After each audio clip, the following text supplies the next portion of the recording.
I gave you everything.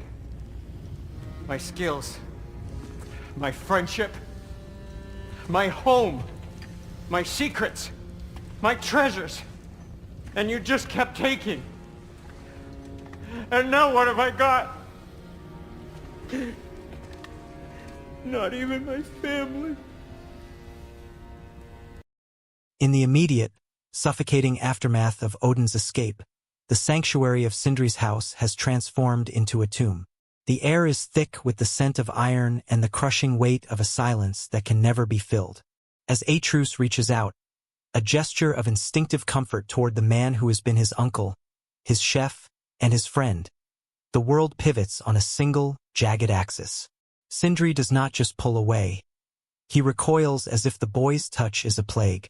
This is the moment the funny man of the Huldra brothers dies, replaced by a hollowed-out husk of a god fueled by a bitterness so absolute it threatens to eclipse even the darkest days of Kratos' past.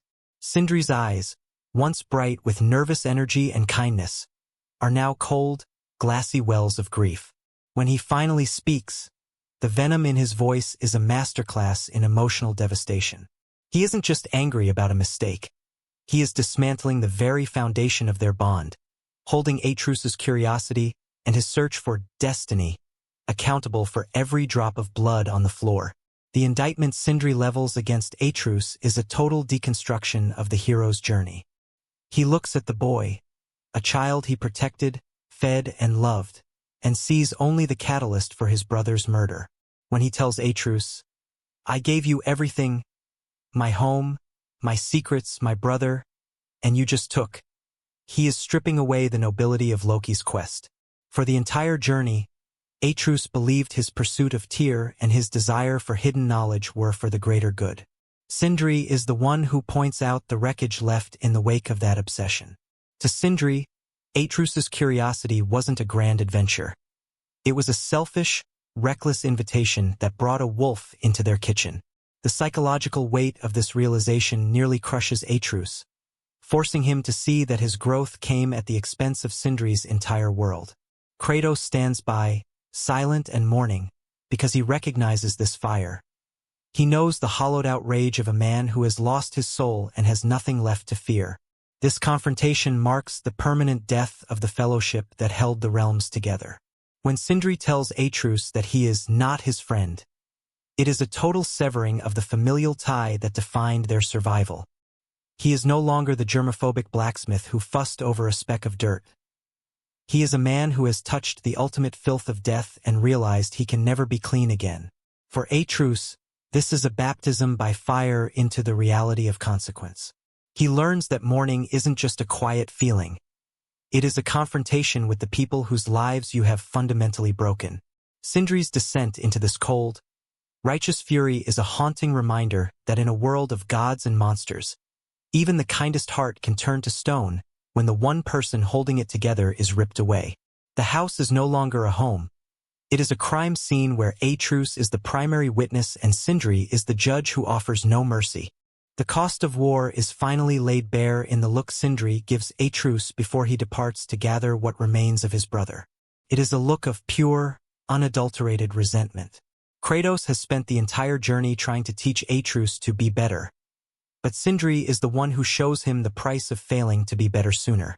The importance of mourning, which Kratos tried to instill through the surrender of the horn and mask, is now practiced by Sindri in its most destructive form. It is a mourning that excludes everyone else, a grief that builds walls instead of bridges. As Atreus stands in the center of the room, surrounded by his father and his allies, he has never been more alone. He is the boy who wanted to be a god, only to realize that the gods who survive are the ones who have nothing left to lose.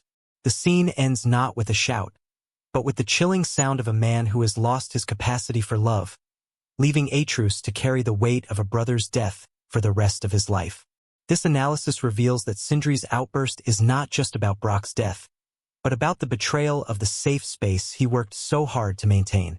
Sindri sacrificed his own comfort, his obsession with cleanliness, and his peaceful life to aid Atreus, only for Atreus to treat those sacrifices as a given.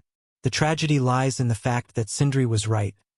Brok would still be alive if they had never gone looking for Tyr. This realization turns Atreus' destiny into a curse. By attacking Atreus verbally, Sindri is forcing the boy to grow up in a way Kratos never could. He is stripping away the fantasy of being Loki and replacing it with the reality of being a survivor.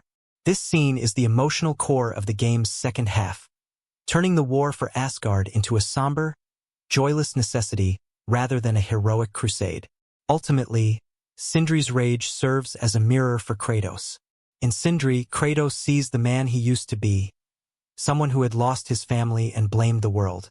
But unlike the younger Kratos, Sindri has no one to guide him back from the edge. This makes his lashing out at Atreus all the more tragic. It is the sound of a bridge burning that can never be rebuilt. As an analysis, we see that God of War Ragnarok uses this moment to challenge the player's own investment in Atreus' journey. Were we, like Atreus, so caught up in the mystery of the mask and the thrill of finding Tyr that we ignored the risks to the people around us? Sindri is the voice of that neglected reality. He is the reminder that even in a story about gods, it is the small, quiet lives that pay the highest price for the grand designs of the powerful. The scene concludes with a physical and emotional exodus. When Sindri leaves, taking the body of his brother with him, he takes the heart of the group. The analysis of this moment shows that victory against Odin will now be hollow. There is no triumph that can bring back the Sindri who laughed, who cleaned his tools with such care, or who believed in the goodness of a young boy named Atreus. The cost of war is not just measured in the fallen on the battlefield, but in the permanent change of those who survive. Atreus is left standing in the ruins of a friendship, finally understanding that being better often means carrying the burden of your mistakes until they become a part of your very soul. There is no we. There's only you. No matter what the cost. So what you can do is get the fuck out of my sight.